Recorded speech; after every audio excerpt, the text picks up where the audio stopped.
Darbo metu turbūt gerėt, su kuo gerėt?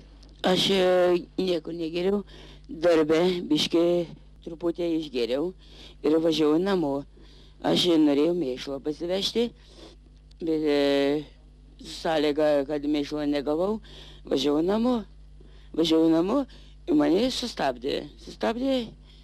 Nu ir sustojau ir viskas. Nu ir biskutė buvo įgėręs, sustabdė, klausiau, sustojau.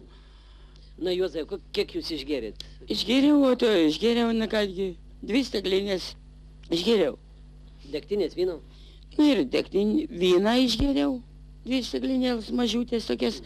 Na ir degtinėlės, 1 čerkelą, daugiau nieko. Bet jūs turbūt žinojot, kad po to reikės vairuoti traktorių, juk negalite.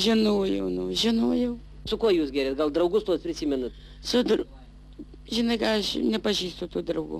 Kas jums pasiūlė? Ar jūs pats pirmas? Aš pirmą kartą nuvažiavau, prisirašymus. Toks biskutė buvo, tik nedidelis.